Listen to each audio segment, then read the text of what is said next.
I'll Give You the Sun, Chapter 5, Section 2. He takes a long drag on the cigarette, then tosses it, barely smoked, onto the ground and steps on it. He smiles at Melinda. "We find your woman, yes?" He studies the clay model beside the large rock, then closes his eyes and combs the surface with his fingers. He does the same with the hunk of stone next to it, examining it with his hands while his eyes are closed.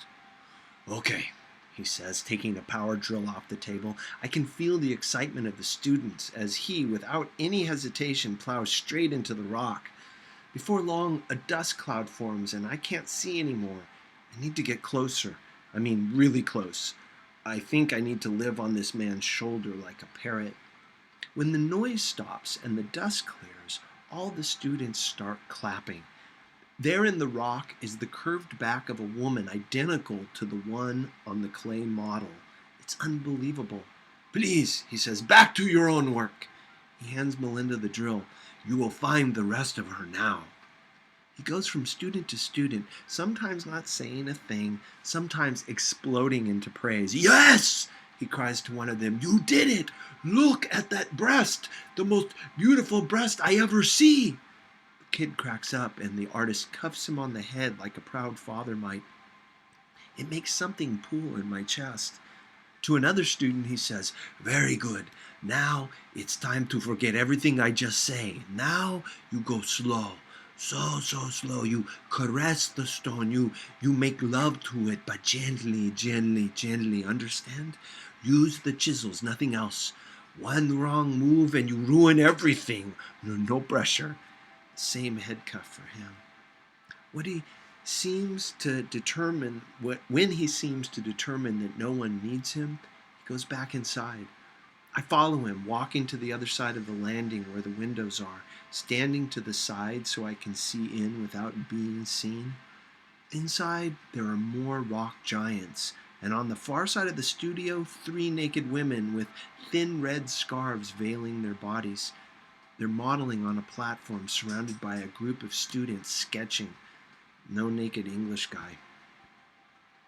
I watch the artist as he goes from student to student, standing behind each one and peering down at their work with a cold, hard stare. I tense up as if he's looking at my sketches. He's not pleased.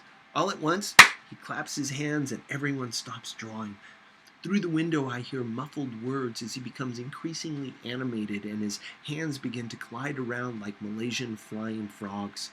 I want to know what he's telling them. I need to know. Finally, they resume drawing.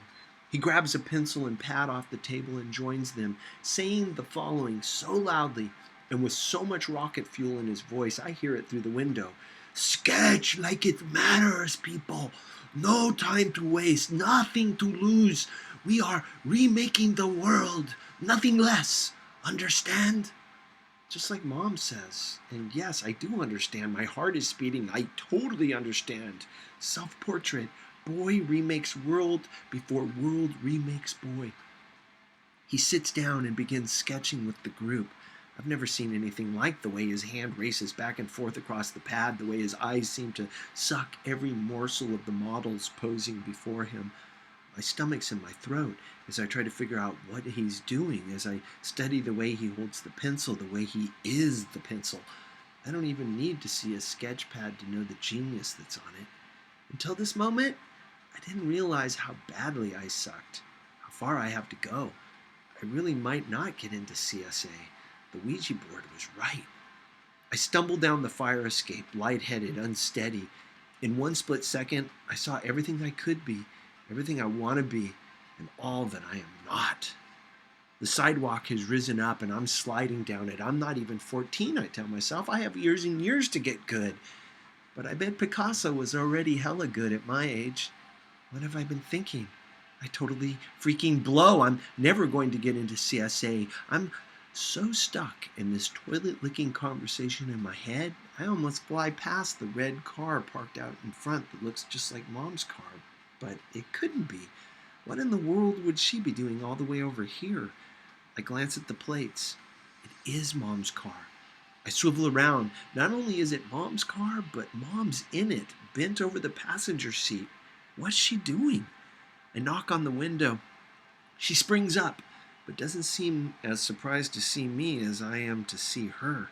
She doesn't seem surprised at all, in fact. She rolls down the window, says, "Oh, you scared me, honey." "What were you doing bent over like that?" I ask, instead of the more obvious question, "What are you doing here?" I dropped something." She looks strange. Her eyes are too bright. There's sweat on her lip, and she's dressed like a fortune teller with a glittery purple scarf around her neck and a yellow river of a dress with a red sash. On her wrists are color bangles. Except the times when she wears one of Grandma's floating dresses, she usually dresses like a black and white movie, not a circus. "What?" I ask. What? She asks back, confused. "What did you drop?" "Oh, my earring." Both her ears have earrings in them. She sees me see this. Another earring. I wanted to change pairs." I nod, pretty sure she's lying to me, pretty sure she saw me and was hiding from me, and that's why she didn't seem surprised to see me. But why would she hide from me? "Why?" I ask. "Why what? Why did you want to change pairs?" "We need a translator. I've never needed a translator with Mom before." She sighs. "I don't know. I just did. Get in, honey." She says this like we had a plan all along for her to pick me up here. This is so weird. On the way home, the car is a box of tension, and I don't know why. It takes me 2 blocks to ask her what she was doing in that part of town. She tells me there's a very good dry cleaner on Day Street, and there are about 5 closer to our house. I don't say, but she hears anyway because she explains further. "It was one of the dresses Grandma made for me, my favorite. I wanted to make sure it was in very good hands, the best hands, and this cleaner is the best." I look for the pink receipt, which she usually clips to the dash. Not there. But maybe it's in her purse? I guess this could be true. It takes another 2 blocks for her to say what she should have said immediately. "You're a long way from home."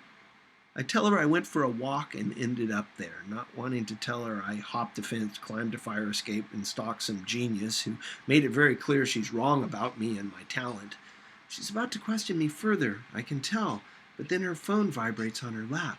She looks at the number and presses the button to ignore it. "Work," she says, glancing my way. I've never known her to perspire like this. There are darkened circles in the yellow fabric under her arms like she's a construction worker. She squeezes my knee with her hand when we pass the CSA studio buildings, now so familiar to me. "Soon," she says. Then it all becomes clear. She followed me.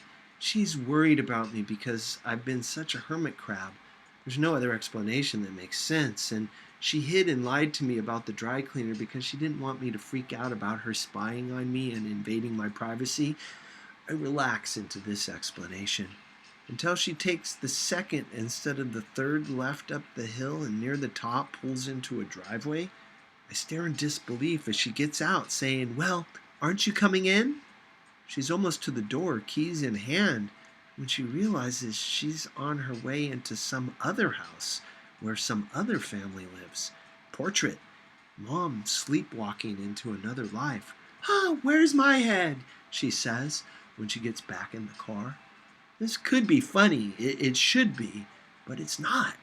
Something's not right. I can feel it in every bone, but I don't know what it is. She doesn't start up the engine either. We stay in this other family's driveway in silence, staring out at the ocean where the sun has made its gleaming road to the horizon. It looks like there are stars on the water, and I want to take a walk on it. It totally sucks that only Jesus gets to walk on water. I'm about to say this to Mom when I realize the car is filled up with the thickest, heaviest kind of sadness, and it's not mine. I had no idea she was so sad. Maybe that's why she hasn't noticed Jude and I have gotten a divorce. "Mom?" I say, my throat suddenly so dry it comes out like a croak. "Everything's gonna work out," she says quickly, quietly, and starts the engine. "Don't worry, honey." I think about all the horrible things that happened the last time someone told me not to worry, but nod just the same.